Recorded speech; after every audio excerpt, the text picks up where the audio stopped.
नमस्कार, मैं हूं अमित सिंह और आप देख रहे हैं फर्स्ट बिहार झारखंड।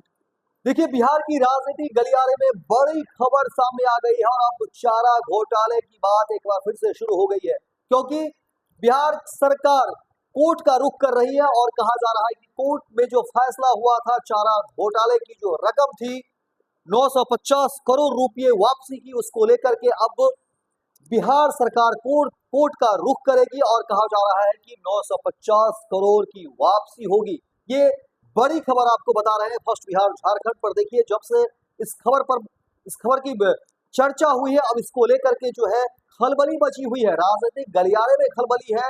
और देखिए, जाहिर तौर पर एक जमाने में चारा घोटाले को लेकर के देखिए कितनी दबिश हुई थी और कितने बड़े सफेद पोश उजागर हुए थे, और चारा घोटाले में कई नाम, चाहे वो सफेद पोश नेताओं के नाम हो तो वहीं बड़े अधिकारियों के नाम भी सामने आए थे, और उसके बाद कितनी दबिश हुई थी। लेकिन एक बार फिर से आपको बता दें कि बिहार सरकार कोर्ट का रुख करेगी और इसके बाद से खलबली मची हुई है। देखिए, कौन कौन लोग इसके तह में हैं, इस चारा घोटाले से जुड़े हुए जितने भी लोग हैं, और अलग अलग कड़ियों में देखिए लोगों के नाम सामने हैं। और अब कहा जा रहा है कि 950 करोड़ रुपए की वापसी होगी। ऐसे में बड़ा सवाल है कि आखिर ये पैसे की वापसी, इतने बड़े रकम की वापसी कैसे होगी, क्योंकि जाहिर तौर पर जो रकम है वो कोई छोटी मोटी नहीं है। 950 करोड़ रुपए की बात कही जा रही है। ऐसे में सवाल कई उठ रहे हैं, और सवाल ये भी है कि आखिर कितने सफेद पोशों के घर बिक जाएंगे, मकान बिक जाएंगे, जमीनें बिक जाएंगी,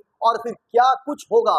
खलबली बची हुई है इन खबरों को लेकर के। देखिए, जिस तरह से बिहार सरकार ने जो घोषणा किया और ऐलान भी किया गया है कि अब जो है कोर्ट का रुख किया जाएगा, 950 करोड़ की वापसी होगी। और इसको लेकर के देखिए कई सारी खबरें राजनीतिक गलियारे में शुरू हो गई है। पूरी खबर आपको विस्तार से बताते हैं कि आखिर क्या कुछ है पूरा मामला।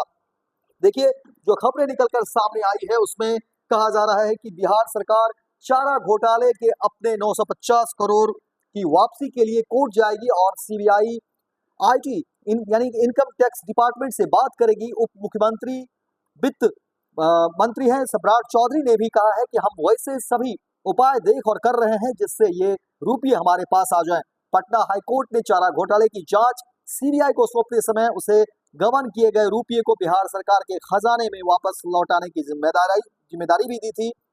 वहीं घोटालेबाजों की संपत्ति बेचकर लौटाने थे। 29 साल बीत गए, 1 रुपया भी खजाना में नहीं लौटा। इससे नाखुश बिहार सरकार बड़ी जो है कदम उठाने जा रही है, और कहा जा रहा है कि इसको पूरा करने में सरकार के सामने बड़ी चुनौतियां भी होगी। चारा घोटाले की जांच और कार्रवाई के 29 साल हो गए। पटना हाईकोर्ट ने मार्च 1996 में सीबीआई को जांच सौंपी थी।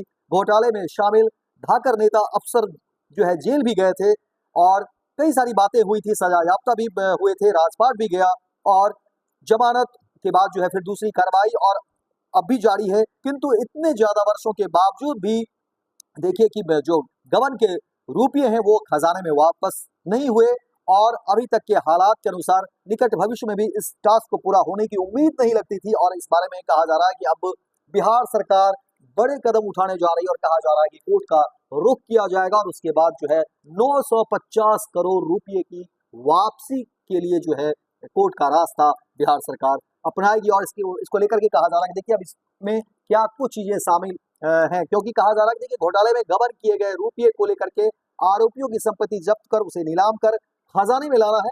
इन पैसों से आरोपियों की खासी संपत्ति बनाई। जांच एजेंसियां जो है तबाह है। असल में एजेंसियों का सार्वजनिक समय जांच और रसूखदार आरोपियों को सजा दिलाने की स्थिति में पहुंचने में गुजरा, और पटना हाईकोर्ट से सीबीआई जांच की डिमांड करने वाले याचिकाकर्ता जांच शुरू होते ही निश्चिंत हो गए। फिर जब्ती और नीलामी की प्रक्रिया पेचीदा और लंबी है। आरोपी अपनी संपत्ति बचाने में कोई कसर नहीं छोड़ते। जब्ती और नीलामी को लेकर के बहुत तगड़ी कानूनी पेचीदगी फंसा हुआ है, और इसी को लेकर के कहा जा रहा है कि देखिए इस प्रक्रिया में क्या कुछ होता है।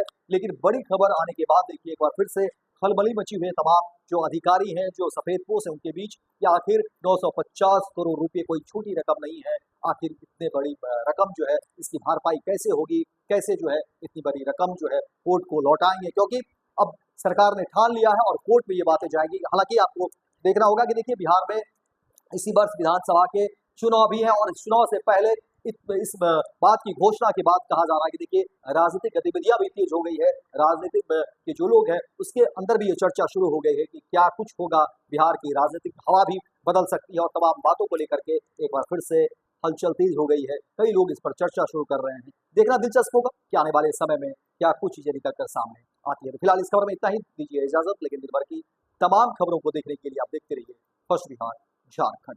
पैनोरमा ग्रुप, जो सोचता है वो करता है। ये लो मुंह मीठा करो, आज मैंने अपना जॉब छोड़ दिया। अब हम पूर्णिया वापस जाएंगे।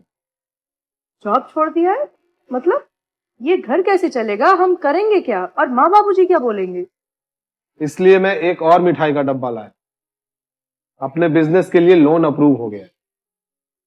अरे लोन अप्रूव हो गया वो तो ठीक है, लेकिन पूर्णिया में हम रहेंगे कहाँ? अपना घर भी तो नहीं है वहाँ।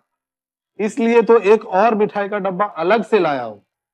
हमने पूर्णिया में घर ले लिया है, पूर्णिया के ई होम्स पैनोरमा में। पूर्णिया में पैनोरमा ग्रुप लेकर आए हैं ई होम्स पैनोरमा। बड़ा घर, आलीशान जिंदगी और अत्याधुनिक सुविधाओं के संग। अरे अरे, अब क्यों मुंह मीठा करवा रही हो? क्योंकि हम घर वापसी जो कर रहे हैं। घर वापसी की खुशी पूर्णिया में ई होम्स पैनोरमा के संग। E homes panorama, luxurious lifestyle redefined.